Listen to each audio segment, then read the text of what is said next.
Nigga, promise you she was far from a virgin. I promise you. She tricked you. That's called telling you what you want to hear. Not only that, but she probably saw your gullibleness early, like from the jump. You was probably on her body from the jump. And her 20-year-old, far from a virgin ass, already being experienced at such a young age, trapped your old ass. You're old, outdated, don't know the new game or what the young people is doing, you feel me? Their version of running game, you being so out of touch, your ass got tricked and you fell for it. And these are the results. And second, why the fuck is this motherfucker maneuvering like that? Why is he moving like that? What the fuck? And funny enough, he's really just like Akaash 2.0. He's like his cooler older...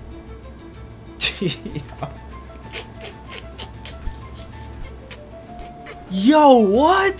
Nigga, now I see. What the fuck was that movement? Who the hell raped your sisters? Oh, man. So one of the hottest topics online recently has been a stand-up comedian named Akaash Singh, and some comments that his wife has made about their life and their marriage. I'm sure many of you are familiar with the Flagrant podcast starring Andrew Schulz and the man himself Akaash. And as far as digital media goes, comedy podcasts are not really my thing. I've heard some legendary tipping, right? Like, you know, I remember I was hanging with Rogan once. He drops the car off. It's 100. Picks it up. It's 100. Okay, that's aggressive. Yeah. He's responsible. I guess I just don't find either host to be particularly funny. I really think that Andrew got a career from swinging on Joe Rogan's nuts, and then Akaash in turn did the same with Andrew. You know, this guy is actually so unfunny as a comedian that I thought for sure he was like Lily Singh's long-lost brother or something like that. But it is simply not true. They actually do have two things in common though. For one, they both cannot take any sort of constructive criticism regarding Oh, come on. I thought this was about what his wife did. Like, come on, bro. His wife already talking crazy. Because I ain't gonna lie. I don't know what took place for real, but I did see a little clip of her saying some crazy shit. I don't even remember what the crazy shit is, but I know she said some wild shit. I think, like, fucking other niggas and shit in front of him. It's like, come on, bro. Like, come on, bro. Don't kick him while he down, bro. their comedy. I'm trying to power through the set, but when I'm done with my set and I see him doing this, that shit, there is no way your fucking left hand is more interesting than what we're doing up here for an hour. And for two, they were both virgins deep into their 30s. I'm sure I could get there, but I'm also... I don't give off the vibe, I think, of the girls like, I gotta fuck that guy. In fact, it's quite apparent that growing up and even through his early adult life that this man had zero confidence in himself and never really got... I don't know, I see like young Drake somewhere here. Through his early adult life, I see like a young this man Drake. had zero confidence in Is it the hair? himself and never really got any attention from any girls. So in high school it was because you said you didn't look good, and then after that it was I was hideous.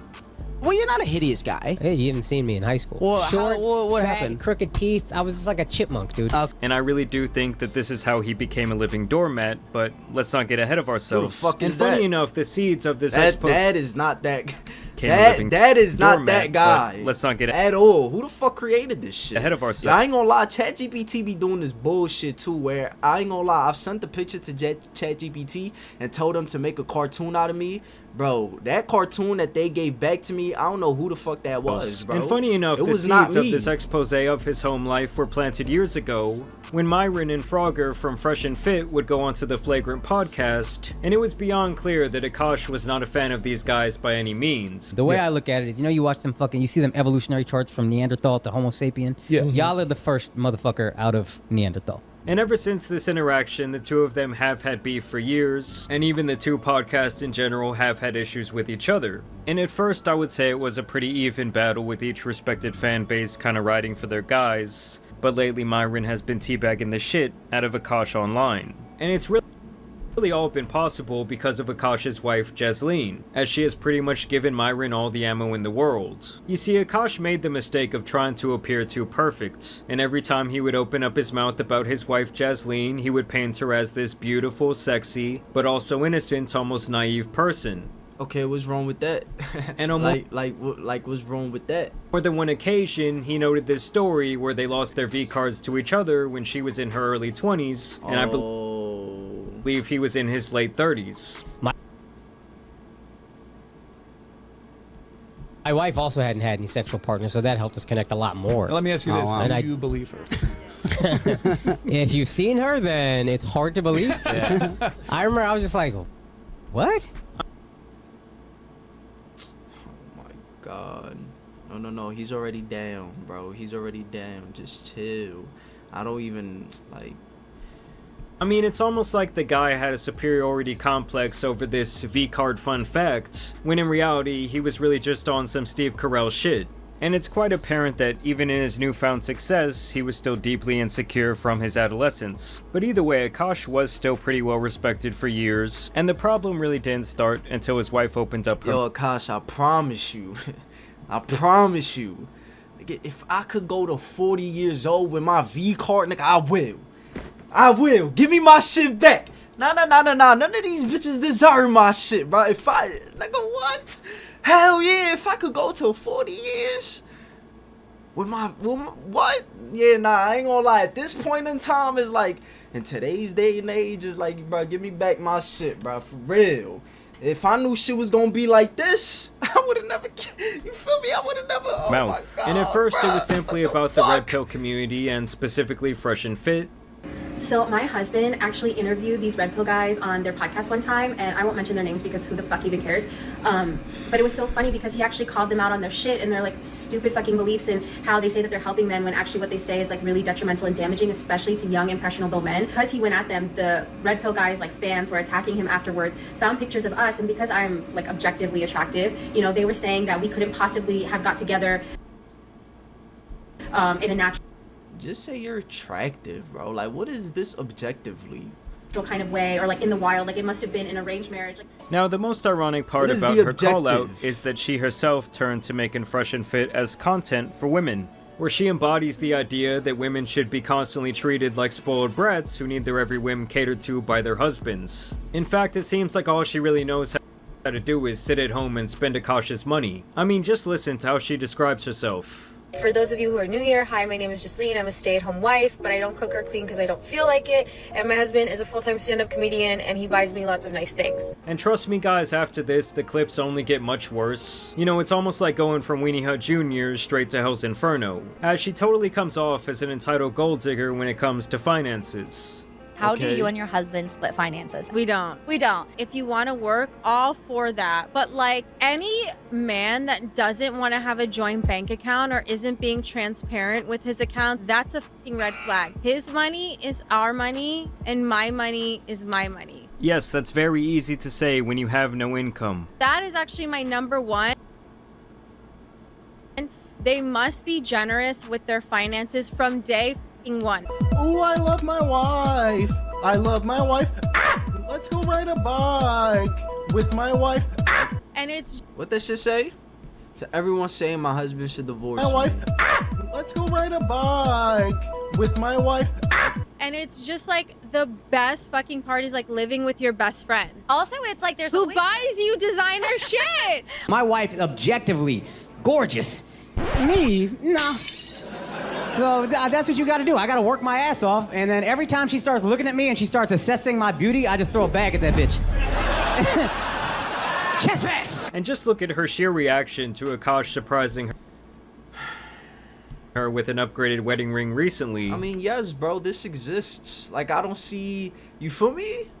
First of all, Like, these people exist. They've always existed. What's the issue? I mean, I see the issue, but it's like, bro, yes, these people exist, bro. There's motherfuckers out there, there's ugly ass motherfuckers, bro. Y'all see this shit all the time with the rappers. Y'all know damn well if half of these, bro, the majority of these rappers is dead broke. They not getting no bitches, bro. They only got it because of the money and the lifestyle that they can provide. Same case here. If he ain't had this shit, he would not be getting bitches. But because he has it, he's able to get bitches. That ass. He's able to get married to a dom. Cause I ain't gonna lie, she do look good. all of this is possible because you told me I could do anything that I wanted. With him also saying that he now wanted to renew their vows in India in front of their families, and just pay attention to what— Yo, you wanna know what's crazy too? The fact that they Indian, bro, like they culture, yo, bro, I I don't even know if I should be saying this. Like, I don't give a fuck no more, bruh. And it ain't nothing crazy. I know this badass girl, bruh. And I used to work with her a few years ago. But I still got her IG and shit. And it's like, she's Indian too. And she's like, heavy into the, like, she's like, they like heavy into the culture type shit. Like, I be seeing her story, like they be doing events. She be putting on the whole, you feel me, what she just had on. And she bad, bro. Like, she's like, bro, she bad. But then the nigga she's with is like, you feel me, shout out to him for even being able to pull that. Like, I'll never say no crazy, like, you feel me, I'll never be no hating ass snugger. But at the same time, it's like, I got eyes, you know? Like, I could, you feel me? Like, I could see. It's like, what? All I can say is just shout out to him for even being able to pull that. But just know she's bad. And yeah, that dating inside your culture thing, religion, and shit like that is a real thing. But her main focus was in this clip.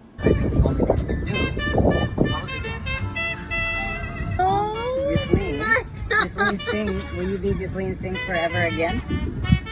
Yes! Oh my god! Oh my god! Are you gonna kiss him? Like, I think this is the part where you. How big is this? Thank you so much. Wow. Nah, that's crazy. That's crazy. What the what?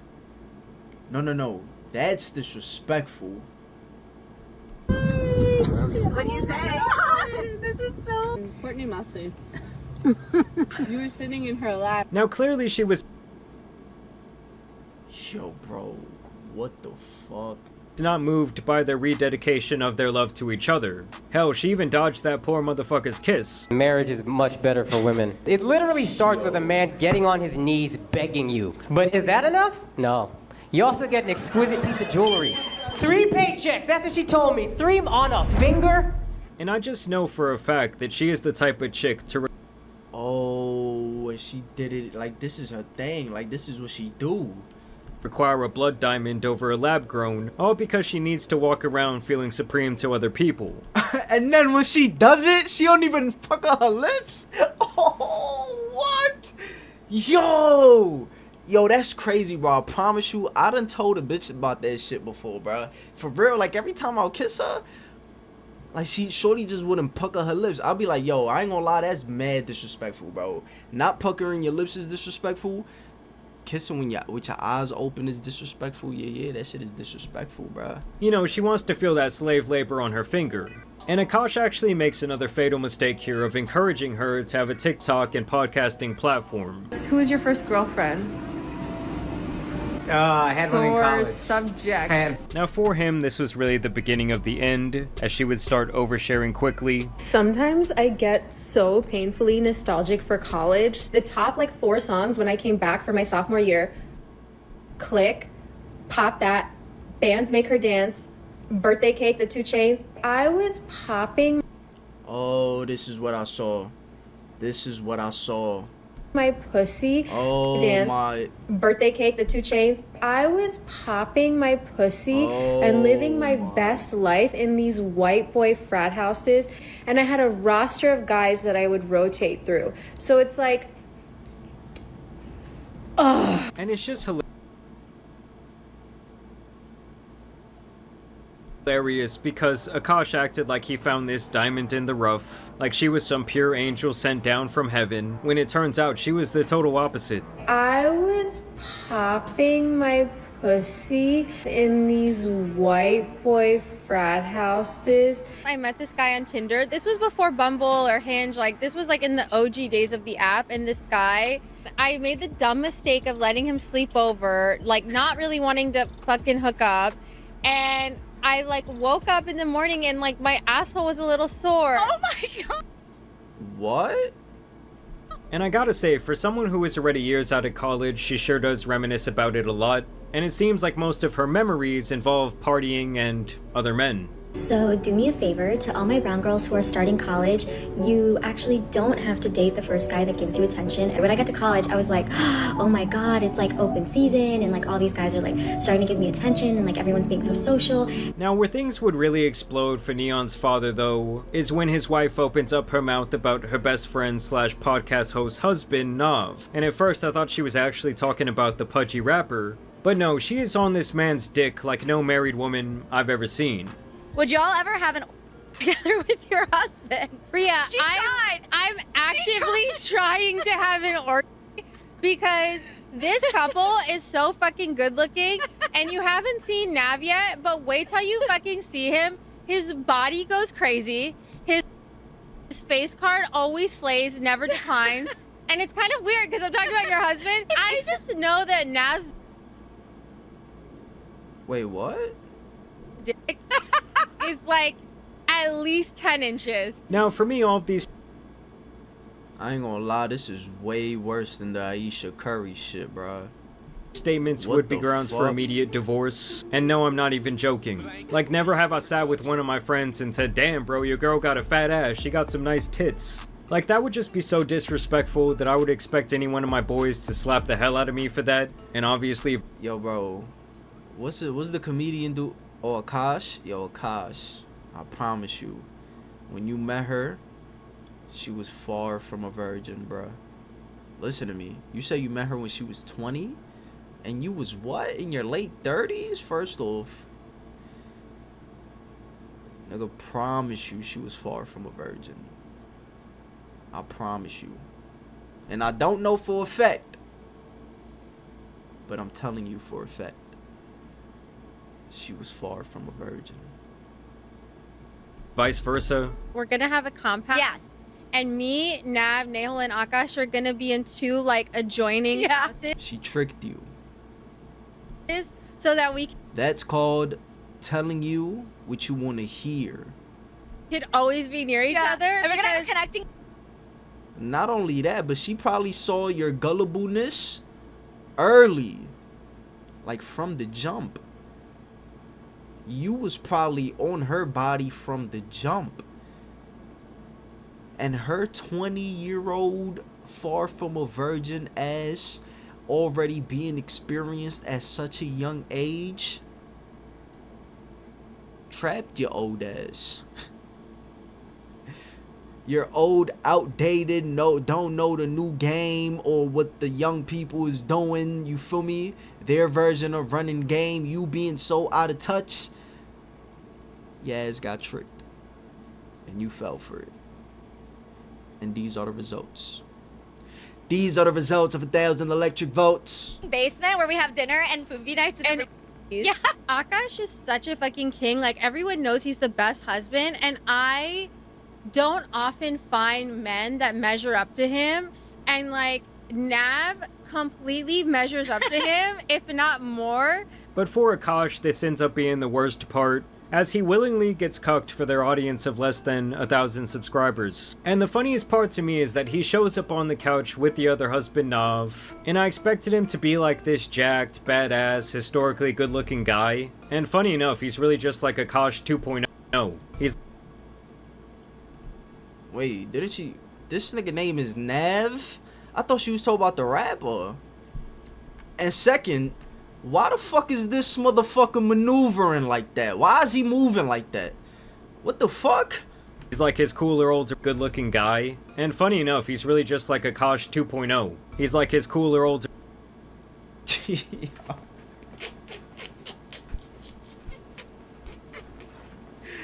Yo, what? Now I see. Nigga, now I see. What the fuck was that movement? Good-looking guy. And funny enough, he's really just like Akaash 2.0. He's like his cooler older brother or some shit like that. Body language and all. And at first, they just discuss their home life and the drama over their finances. But when I tell my wife I'm tired, I want her to say, I'm sorry, baby. I understand. That must be exhausting, buying me all these things. Instead, she goes, so am I. And if I dare open my mouth to go, what the fuck did you do that made you tired? I went to Pilates. It's been unspoken, but now we're just saying it now that we're both making content. If it's funny, we're good. That was clearly my wife trying to be funny, and watching everyone take it, because the idea that my wife, she's gonna start making so much, you guys are gonna make so much money. No. The idea that she would even go to the bank to try to open her own account, it's like laughable. But quickly it is quite apparent that Akaash's wife cannot handle herself around the aura that is Nav. That you love you, but I actually love you in one of all of I mean, just look at the eye contact between them and how awkward Akaash looks. I mean, she really... Yo, that is crazy, bro. That is crazy. Imagine a nigga's wife just... Like, bro, I'm gonna be honest. I hope this dude right here, I'm blocking him and shit. I hope this motherfucker right here, you. Hey, yo. Listen. Don't do that shit, bro. That's fucked up. Don't do that shit. That ass. Look at this motherfucker smiling and shit. Like, this nigga finds this shit funny. Like, he's like, bro, I would not be sitting there laughing, bro. I'll be, like, uncomfortable. Like, nigga, this is a nigga's wife. And she's saying this in front of him to me, about me. What? No. It's like, I understand motherfuckers be feeding their ego and shit like that, but it's like some shit some shit ain't even gon', some shit is so fucked up that it ain't even gonna feed my ego. You feel me? God gonna give me my discernment right there. Nope. I'm out of here, bro. Come on, bro. What? Don't be doing that shit, bro. Yo, if this I hope this motherfucker don't do that shit, bro. I mean, just look at the eye contact, bro. one of It's Nav. that you love you, but I actually love you in one of all of I mean, just look at the eye contact between them and how awkward Akaash looks. I mean, she really almost slipped up and straight up said that she wanted to bang this guy. Can I say, this is the best husband I've ever seen, and I'm not even saying that hyperbolically. It's a little annoying. And other than the blatant cuckery, she makes it apparent that she is the most ungrateful wife to this guy. And as a matter of fact, she does not even want to celebrate his own birthday with him using his own money. May the 4th is Akaash's birthday. And May the 4th be with you. Yes. Yeah, and every year I dread it because I have to be nice the whole day, and I have to get him something. Listen, I'm just used to being treated like a princess all day, every day, so that one day that I don't... Oh, what torture. Yeah. And so, of She hates you, bro. She hates you. Of course, she got a lot of backlash over this. I mean, even the most staunch feminist out here was saying, like, please do not make me defend a man. Obviously, Myron was out here roasting the shit out of them collectively, and this was their airhead response to all the attention that they've been garnering. But I will say, our haters are kind of really fucking dumb, because you hating on us gained me 15,000 followers. That's organic followers. So it's like, you're just giving us more relevancy. Like, we were literally a pop culture topic, and like, people couldn't stop talking about it. Yes, your haters will totally make you famous. I'm sure they aren't just watching the house burn down from afar. And I feel like everyone has that dumbass friend who pauses them in the middle of a conversation to say, yo bro, this conversation's great, we should totally have a podcast, you and me. You're right bro, everyone's gotta hear this. And I really think that that's how this stupid ass podcast started. Akaash, don't tell me you built that studio, my guy. I mean, straight up, they need to start giving out IQ tests before they will sell you a microphone. And I'm just saying, guys, like, being someone whose job is online in the fashion that mine is, I would never date an influencer chick, or even a girl Yo, who... bro, I've said that shit so many times, bro. Like, I be seeing people in relationships with other bitches that do Twitch and YouTube and shit like that. It's like, bro, I cannot have that, bro. I cannot have that. I want me a regular, you feel me? I mean, if I make it to a certain point, shorty ain't gotta be a 9-to-5 type of bitch, but it's just like, I just want a bitch that's off the radar. You feel me? Like, she ain't on, you know, like, she ain't into the camera and shit like that. has any sort of aspirations of online fame. It would just be way too big of a liability for reasons like this, and I definitely would not want someone who sits at home all day spending and solely relying on my income. But hey, I guess that's just the way I see it. You know, there has been this continued sense that, like, the Rogan sphere And pretty much any comedian kind of revolving in its atmosphere has kind of been like self-destructing in the last year. I mean, if you go to the Flagrant podcast right now, the comment section is a literal war zone where Akaash is getting destroyed, he's getting called a cuck, he's getting called a simp. I mean, someone take that motherfucker off the barbecue, he's done, he's cooked. But either way, I do want to thank you guys for watching today's video, dropping a like and subscribing. But as you guys know, it's been your boy the Tan Superman, and some other simp-ass comedians out here need to be covered, so I'm out. Peace! Yo, bro, I say this shit all the time and use this shit as a prime example. It's like, of course, as men, we all gonna go through shit with a female and shit like that, heartbreak, you feel me, still in love, whatever the case may be. But just know that there's always somebody out there experience some shit way worse, bruh. Cause this shit right here, in comparison to what I've been through, what? Nigga, that's crazy. Nigga, listening to this, seeing shit like this, nigga, I'm grateful that I've been through the shit that I've been through. Word. Cause I can't even imagine if I hear my girl say some, what? That's wild.